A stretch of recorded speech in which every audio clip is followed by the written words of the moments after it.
నమస్తే, welcome to our news network. America, Israel Iran మీద దాడి చేసి వాళ్ళకి దాదాపు 36 రోజులు అవుతుంది. యుద్ధం తీవ్రంగా నడుస్తూనే ఉంది. 2-3 రోజుల్లో అయిపోతుందని అమెరికా, ఇజ్రాయెల్ ఊహించినాయి, కానీ ఆ యుద్ధం ఇంకా కొనసాగుతుంది. ఇజ్రాయెల్, అమెరికాలు తీవ్ర దాడి చేసినప్పటికీ ఇరాన్ ఎదుర్కొంటుంది. మరొక వైపు అమెరికా మిలిటరీ స్థావరాల మీద, ఇజ్రాయెల్ మీద కూడా తీవ్ర దాడులు చేస్తోంది.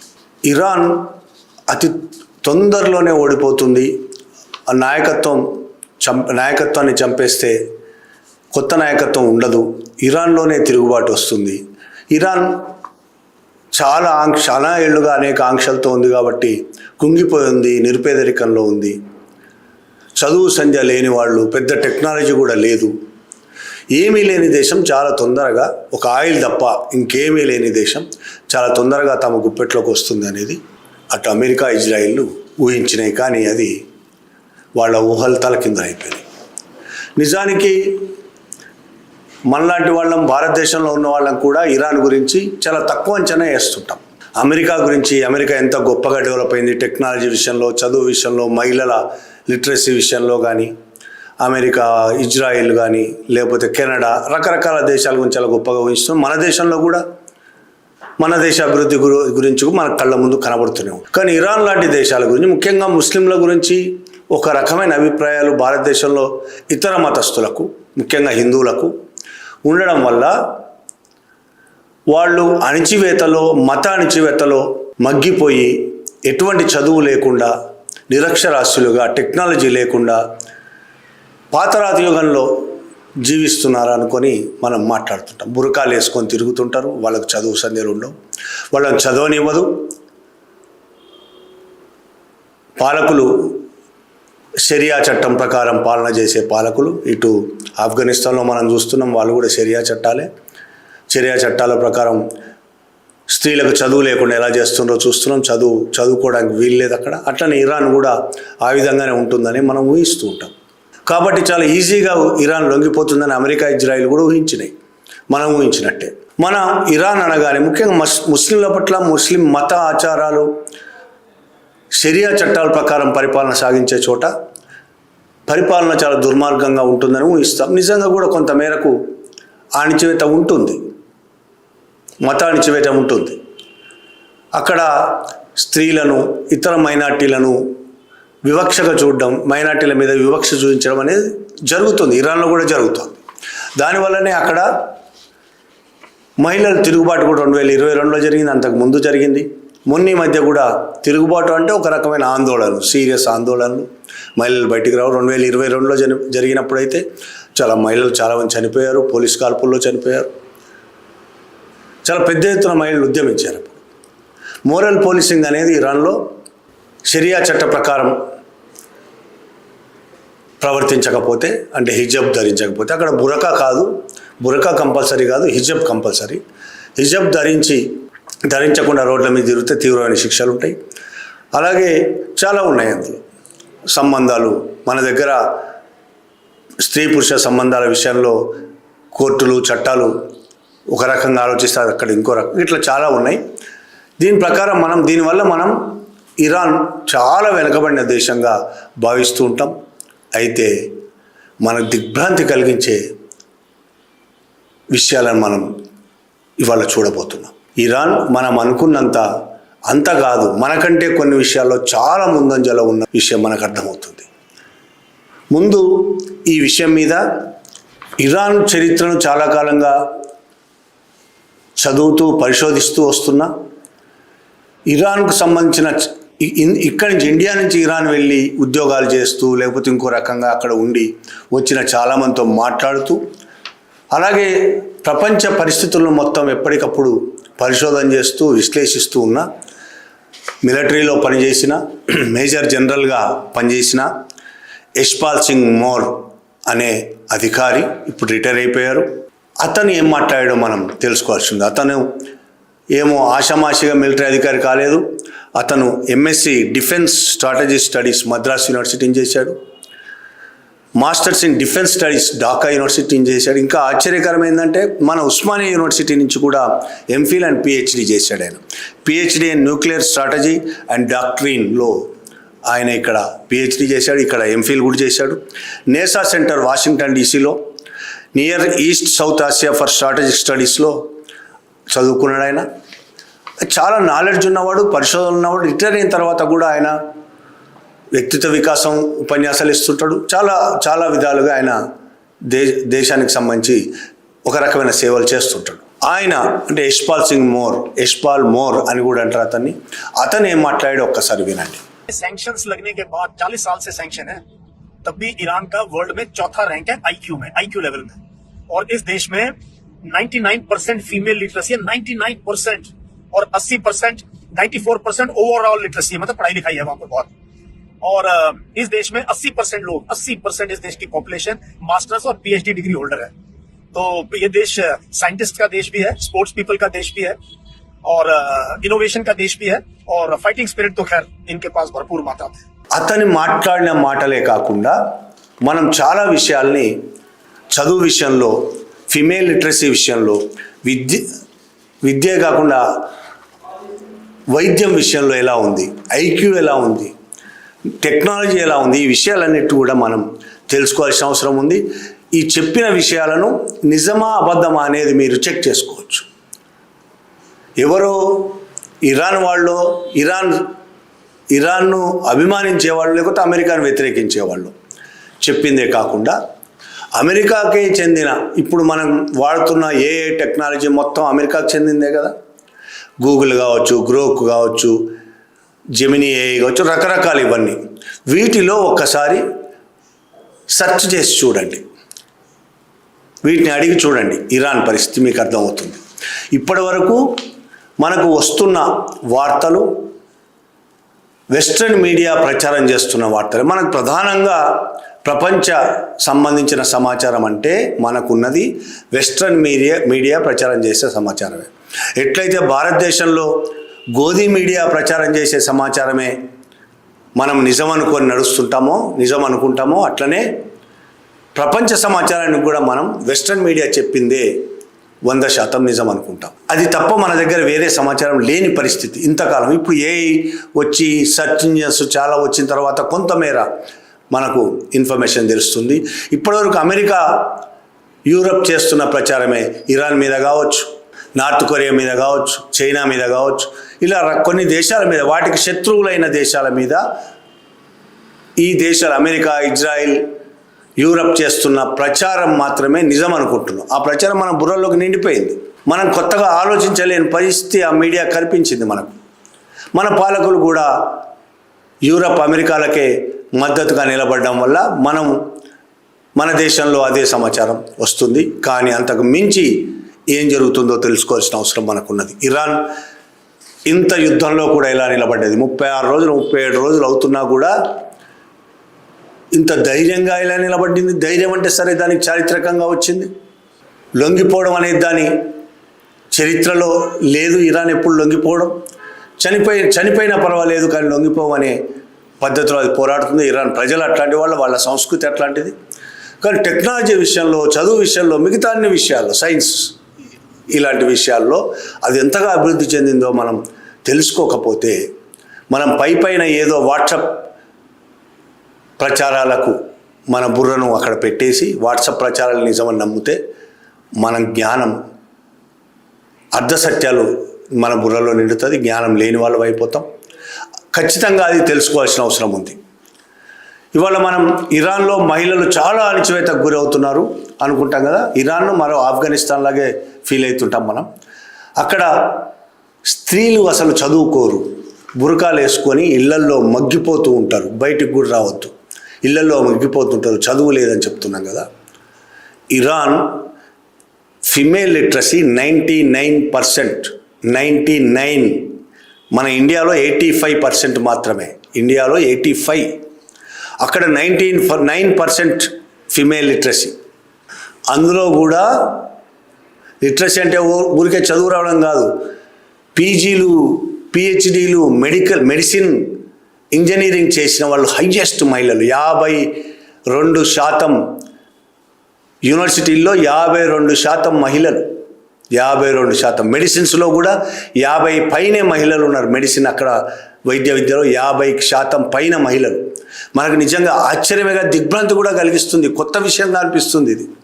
అక్కడ మహిళలను బురకాలు వేసుకొని ఇళ్లలో మగ్గిపోయే మహిళలుగానే చూస్తున్నాం మనం. కానీ అక్కడ 99% మంది మహిళలు అక్షరాస్యులు. యూనివర్సిటీల్లో మెడిసిన్లో 50% పైగా మహిళలే చదువుతున్నారు. ఇంకా ఆశ్చర్యకరంగా వాళ్ళ ఐక్యూ రేట్ వరల్డ్లో 4వ స్థానంలో ఉంది, 4th ప్లేస్. మన ఇండియా ర్యాంకు ఇప్పుడు చెప్తే మీకు కోపం వస్తుంది, కానీ చెక్ చేసుకోండి మన ఇండియా ర్యాంక్ ఎంతో. ఐక్యూలో మన ఇండియా ర్యాంక్ ఎంతో చెక్ చేసుకోండి. నానో టెక్నాలజీ 8వ ర్యాంకులో ఉంది ఇరాన్. 8వ ప్లేస్లో ఉంది వరల్డ్లో. మనకంటే తక్కువే కావచ్చు, మనం మంచి పొజిషన్లో ఉన్నాం దానికంటే, కానీ 8వ ప్లేస్లో ఉంది. మనం 2nd ప్లేస్లోనే ఉన్నాం. సైన్స్ పరిశోధనలో కూడా అద్భుతమైన పరిశోధనలు ఉన్నాయి. సైన్స్ పరిశోధనలు చేస్తుంది. అంటే సైన్స్ మ్యాగజైన్స్, వరల్డ్ సైన్స్ మ్యాగజైన్స్లో పేపర్ ప్రజెంటేషన్ ఉంటుంది. పేపర్ పబ్లిష్ అవుతాయి. సైన్స్ పేపర్స్ వాళ్ళు పరిశోధన చేసే దాన్ని పేపర్స్గా ప్రజెంట్ చేస్తారు. అందులో 15th ప్లేస్లో ఉన్నది ఇరాన్. తక్కువ కాదు అది. అందులో కూడా మహిళలే ఎక్కువ. క్వాంటమ్ టెక్నాలజీ, ఏఐ, వీటిలో కూడా టాప్ 25 దేశాల్లో అదొకటి. మనం చాలా తక్కువగా ఊహిస్తున్న ఇరాన్ గురించి ఇవి మీకు దిగ్భ్రాంతి కలిగించవచ్చు, కానీ ఇది పచ్చి నిజం. అదేం చదువు లేని కంట్రీ కాదు, ఏ టెక్నాలజీ లేని కంట్రీ కాదు. మహిళలు కూడా, అమ్మాయిలు కూడా అద్భుతంగా చదువుకుంటున్న దేశం అది. ఇరాన్ పార్లమెంటులో, అక్కడి మంత్రివర్గంలో, పార్లమెంటులో 90% పిహెచ్డీలు చేసిన వాళ్ళు. మన పార్లమెంట్ సంగతి చూడండి. చదువుకున్న వాళ్ళు ఉండొచ్చు, కానీ మన ప్రధానమంత్రి ఏం చదువుకున్నాడో ఇప్పటికీ తెలియదు. అట్లని పోలిక చేయాల్సిన అవసరం లేదు, కానీ మనం చిన్న చూపు చూస్తున్నాం కదా ఇరాన్ని. దానికోసం చెప్తున్నా, అక్కడ మంత్రివర్గంలో 90% పిహెచ్డీలు చేసిన వాళ్ళు ఉన్నారు. ఇక మనం మేక్ ఇన్ ఇండియా గురించి మాట్లాడుతున్నాం. మన మీదనే మనం ఆధారపడాలి, ఇతర దేశాల మీద ఆధారపడకుండా బతకడం ఎలా, టెక్నాలజీ కానీ ఇతర రంగాల్లో కానీ అన్ని రంగాల్లో బతకడం ఎలా అని చాలా ఏళ్ళుగా మనం ప్రయాసపడుతున్నాం. కానీ ఇప్పటికీ మనం అమెరికా లాంటి దేశాల మీద ఆధారపడుతున్నాం టెక్నాలజీకి సంబంధించి. మనం వాట్సాప్ చూసుకుందాం, అమెరికాది. మెయిల్ చూసుకుంటే అమెరికావి. మన సోషల్ మీడియా ప్లాట్ఫామ్ చూసుకుంటే అమెరికావి. యూట్యూబ్ అమెరికాది. ఇవే అమెరికావి ఇరాన్ వాడుతుందా? ఇరాన్కి అసలు ఇట్లాంటి ప్లాట్ఫామ్స్ ఉన్నాయా? అంత వెనకబడిపోయే పరిస్థితి ఉందా ఇరాన్కి? ఒకవేళ మనం అలా అనుకుంటే తప్పదు. మన వాట్సాప్కు, టెలిగ్రామ్కు మనం ఎవరిది వాడుతూ, ఈ దేశంది కాదు. వాట్సాప్ అయితే అమెరికాది, టెలిగ్రామ్ కూడా ఇక్కడిది కాదు. వాట్సాప్కు అమెరికా తయారు చేసిన వాట్సాప్ లాంటివి కాకుండా ఇరాన్లో బాలే, సౌరోష్, ఈటా, రుబికా అనే messaging groups, chats, media sharings చాలా పాపులర్. ఇది ఇరాన్లో చాలా పెద్ద ఎత్తున ప్రజలందరూ ఇదే వాడుతుంటారు. అలాగే మన యూట్యూబ్ గురించి మాట్లాడుతున్నాం. ఇప్పుడు మీరు యూట్యూబ్లో చూస్తున్నారు. ఇలాంటి యూట్యూబ్కు సమానమైన అపారత్ అనే అతి పెద్ద వీడియో షేరింగ్ ప్లాట్ఫామ్ ఉంది ఇరాన్లో. దాన్ని వాడుతుంటారు. మన ఫేస్బుక్, ఇన్స్టాగ్రామ్ని ఈ రూబికా ఇంతకుముందే చెప్పాను, వాట్సాప్లో దానికి ఉపయోగిస్తున్నారు. ఫేస్బుక్ లాంటిది కూడా అది. ఇన్స్టాగ్రామ్, ఫేస్బుక్ కూడా పోటీపడగల శక్తి ఉన్నది. రూబికా, సౌరోష్ లాంటి సోషల్ ఫీచర్లు ఉన్నాయి. అలాగే మనం జీమెయిల్ ఉపయోగిస్తాం. ఇంకొంతమంది ఇప్పుడైతే మొత్తం జీమెయిల్ మయమైపోయింది. ఇంతకుముందు యాహూ అటువంటి చాలా ఉండేవి. అవి కూడా మొత్తం అమెరికావే, మనమైతే కాదు. అదే ఉపయోగిస్తున్నాం మనం. కానీ వాళ్ళు అమెరికా జీమెయిల్ ఉపయోగించకుండా ఇరాన్లో సొంత మెయిల్ వాళ్ళు డెవలప్ చేసుకుని దాన్ని ఉపయోగిస్తున్నారు. అలాగే ట్విట్టర్ ఇట్లాంటిది కూడా వాళ్ళు రూబికా, ట్విట్టర్ లాంటిది ఉపయోగిస్తున్నారు.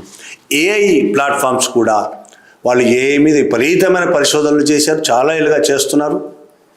దీని మీద ఏఐకి సంబంధించి 2026లో వాళ్ళు 3200 పేపర్లు పబ్లిష్ చేశారు. ఏఐ డెవలప్మెంట్కి సంబంధించి 3200 పైగా పేపర్లు. దీంట్లో ప్రపంచంలో 15వ స్థానంలో ఉంది. అది తక్కువ స్థాయిలో ఏం లేదు. వాళ్ళని ఏఐ టూల్స్ డెవలప్ చేసి వాళ్ళు ప్రధానంగా ఫిన్టెక్, హెల్త్ కేర్, అగ్రికల్చర్ లాంటి రంగాల్లో పెద్ద ఎత్తున ఉపయోగిస్తున్నారు. వాళ్ళు సొంత ఏఐ టూల్స్ ఉపయోగిస్తున్నారు. వాళ్ళు ఐటీకి సంబంధించి మనం ఇప్పుడు మన ఐటీ రంగం అంటే భారతీయులు ఐటీ రంగంలో చాలా పేరు ప్రఖ్యాతులు సంపాదించిన వాళ్ళు ఉన్నారు, బ్రహ్మాండంగా అభివృద్ధి చెందిన వాళ్ళు ఉన్నారు. కానీ మొత్తంగా మనం అమెరికాకు సేవలు అందించడానికి ఉపయోగపడతాం. అమెరికాకు పోతాం, అక్కడ కనిపెడతాం, కారణాలు ఏమైనా కావచ్చు, దాని మీద కూడా చర్చ జరగవచ్చు. కానీ మన భారతదేశానికంటే అమెరికాకు ఉపయోగపడతాం మనం. మళ్ళీ అమెరికా కనిపెట్టిన దాన్ని మనం ఇక్కడ వాడుకోవాల్సిన పరిస్థితి. కానీ ఐటీ రంగంలో కూడా చాలా బలంగా ఉంది ఇరాన్. 8000కు పైన నాలెడ్జ్ బేస్డ్ కంపెనీలు ఉన్నాయి. 8000కు పైన సొంత కంపెనీలు, ప్రపంచంలోని ఇతర సాఫ్ట్వేర్లను ఉపయోగించుకుంటున్న కంపెనీలు కావవి. ఇతరుల మీద ఆధారపడి బతికే కంపెనీలు కూడా కావు, సొంత నాలెడ్జ్తో డెవలప్ చేసిన కంపెనీలు. 2026లో ఈ ఐటీ సెక్టార్ దాదాపు 12% పెరిగింది గతంలో కంటే. అలాగే టెహ్రాన్లో, ఇరాన్ రాజధాని టెహ్రాన్లో స్టార్టప్ కంపెనీలు, యాక్సిలరేటర్లు 400 పైన న్యూ వెంచర్లు స్టార్ట్ చేశాయి. Software, cyber security, fintech, AI ఈ రంగాలకు సంబంధించి ప్రతి సంవత్సరం స్టెమ్ గ్రాడ్యుయేట్లు 5 లక్షల మందికి పైగా ప్రతి సంవత్సరం వస్తున్నారు. 5 లక్షల మందికి పైగా స్టెమ్ గ్రాడ్యుయేట్లు 5 లక్షల మందికి పైగా ఈ రంగాల్లో. అంత అభివృద్ధి చెందిన దేశం మనం. దాన్ని చాలా అసలు ఎందుకు పనికిరాని దేశంగా వెస్ట్రన్ మీడియా ప్రచారం చేసింది మనం నమ్ముతున్నాం. ఇంతకుముందే నేను చెప్పినట్టు యూనివర్సిటీల్లో విద్యార్థుల్లో 60% మహిళలు, మెడికల్ అండ్ బేసిక్ సైన్స్లో 70% మహిళలు అక్కడ లిటరసీ లేదు, ఏమీ లేదు, బురకాలు వేసుకుని ఇళ్లలో కూర్చుంటారనే భ్రమల్లోంచి ఇప్పటికైనా మనం బయటకు వద్దాం. ఈ విద్యలో నాకు స్పోర్ట్స్లో కూడా తక్కువేం లేదు. ఇరాన్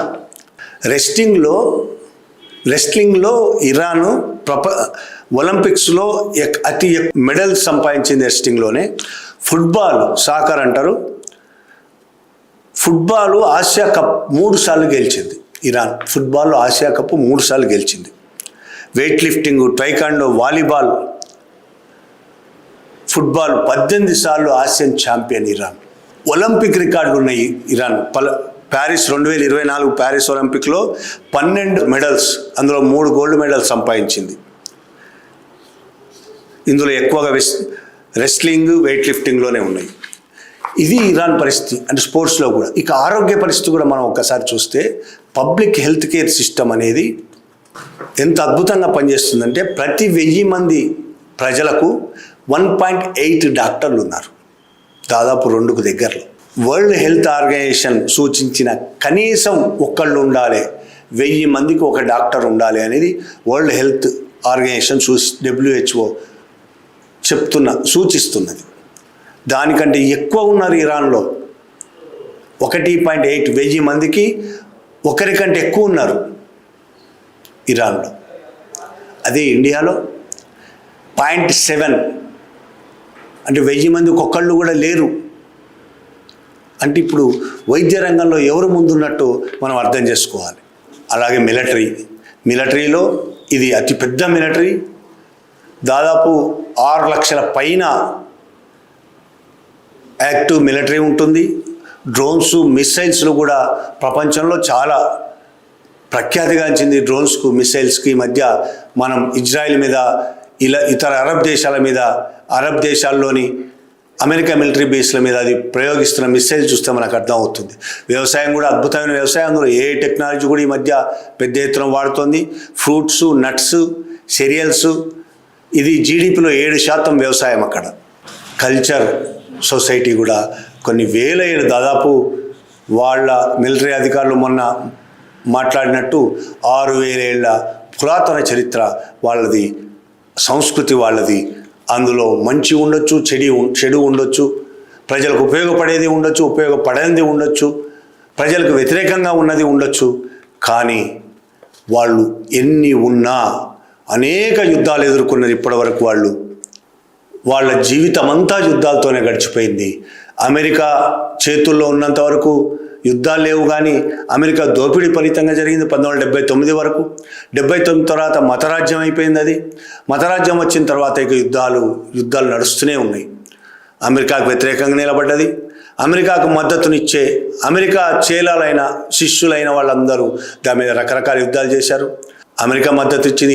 ఇరాక్ యుద్ధం ఎన్నేళ్ళు నడిచిందో మనం గుర్తు చేసుకోవాలి. ఆ యుద్ధాల్లో చాలా దెబ్బతిన్నది ఇరాన్, ఆర్థికంగా చాలా దెబ్బతిన్నది. అయినా మళ్ళీ పుంజుకుంటూనే ఉన్నది.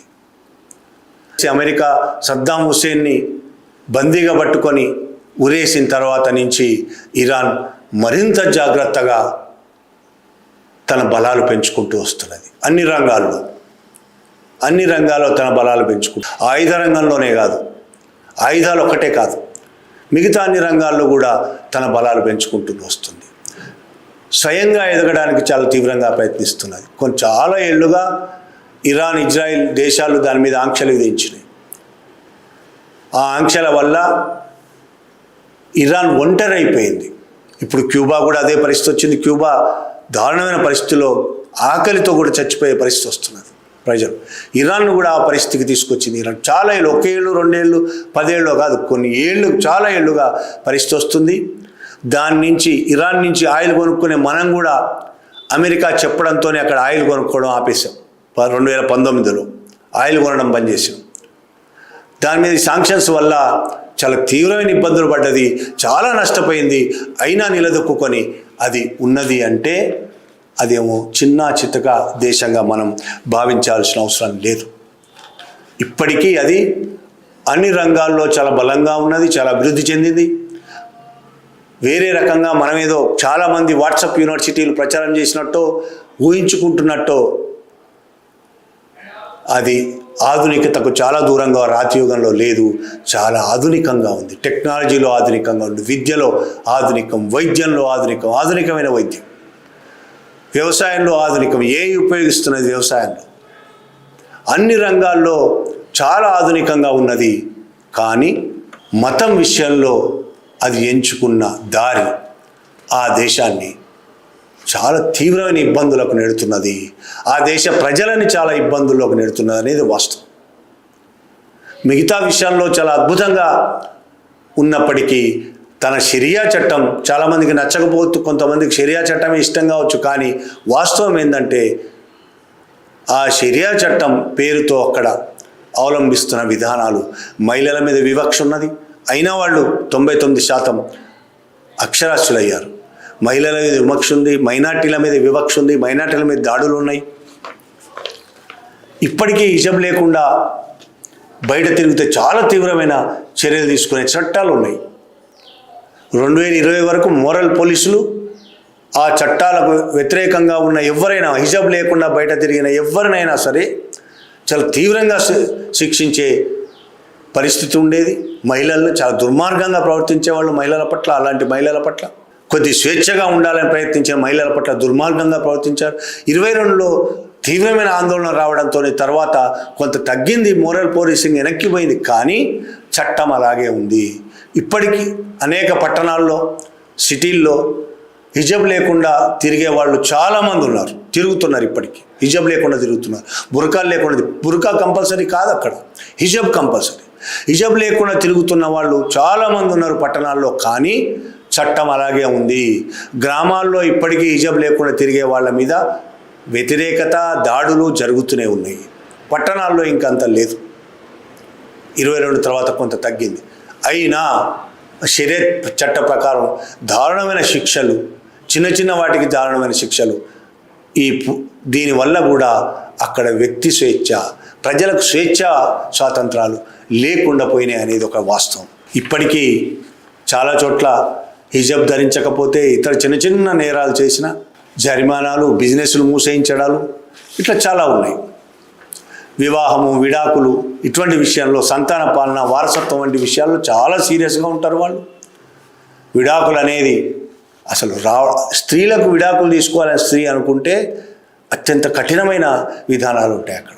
పురుషులు విడాకులు తీసుకోవడం చాలా ఈజీ. స్త్రీ విడాకులు తీసుకోవడం, దుర్మార్గుడైన భర్త అయినా సరే విడాకులు తీసుకోవడం చాలా కఠినమైన నిబంధనలు ఉంటాయి. వ్యక్తిగత స్వేచ్ఛకు చాలా ఇబ్బందులు ఉన్నాయి. అలాగే మత మైనార్టీలు చాలా అణిచివేత, సున్నీ ముస్లింల పట్ల యార్సాన్, గోనాబాది, దార్వీషులు, జూయిస్ ఇటువంటి వాళ్ళు చాలా వివక్ష ఎదుర్కొంటారు, మత వివక్షలు. అంతేకాకుండా ఇతర జాతులు, కుర్దులు, బలోచ్లు, అరబులు, అజేరి తుర్క్ వంటి ఎథ్నిక్ గ్రూపులు కూడా చాలా వివక్ష ఎదుర్కొంటున్నాయి. అక్కడ వివక్ష ఉంది, అణిచివేత ఉంది, స్త్రీల పట్ల వివక్ష ఉంది, మైనార్టీల పట్ల వివక్ష ఉంది, అణిచివేత ఉంది. ఇవన్నీ ఉన్నప్పటికీ అది చదువు విషయంలో స్త్రీలు చాలా ముందంజలో ఉన్నారు. అద్భుతమైన ప్రావీణ్యం సంపాదిస్తున్నారు. చాలా అభివృద్ధి సాధించారు స్త్రీలు కూడా. అనేక మంది సైంటిస్టులు స్త్రీలు ఉన్నారు అక్కడ. డాక్టర్లు, అనేక మంది డాక్టర్లు స్త్రీలు, చాలా అద్భుతమైన ప్రొఫెషన్స్లో అక్కడ స్త్రీలు కూడా ఉన్నారు. అలాగే ఆయుధాలు తయారు చేసే దాంట్లో కూడా స్త్రీలు ఉన్నారు అక్కడ. అలాగే టెక్నాలజీ అభివృద్ధి చెందింది, ఏఐ టెక్నాలజీ అభివృద్ధి చెందింది. అనేక సోషల్ మీడియా ప్లాట్ఫామ్స్ అభివృద్ధి చెందారు. రకరకాలు అన్నీ సొంతంగానే అభివృద్ధి చేసుకున్నారు. ఏది ఇతరుల మీద ఆధారపడకుండా సొంతంగా అభివృద్ధి చేసుకొని, ఊరికే సొంతంగా అభివృద్ధి చేసుకొని వాళ్ళు బతకడమే కాదు, ఇవాళ అతి బలమైన దేశం, ప్రపంచంలోనే నెంబర్ 1 దేశంగా ప్రపంచ ఆధిపత్యం చెలాయిస్తున్న దేశంగా ఉన్న అమెరికాను ఎదిరిస్తూ 37 రోజులు నిలబడ్డారు వాళ్ళు. ఇజ్రాయిల్ లాంటి టెక్నాలజీ, అద్భుతమైన ఆయుధాలు, అద్భుతమైన సమాచార సేకరణ, మొసాద్ లాంటి గూఢాచార సంస్థ ఉన్న ఇజ్రాయిల్ని ఎదిరించి కూడా 36-37 రోజులు వాళ్ళు నిలబడ్డారు యుద్ధంలో. ఇంకా నిలబడతారు. వాళ్ళు లొంగిపోయే ప్రసక్తి లేదు. వాళ్ళు అద్భుతంగా అభివృద్ధి చెంది ఉన్నారు.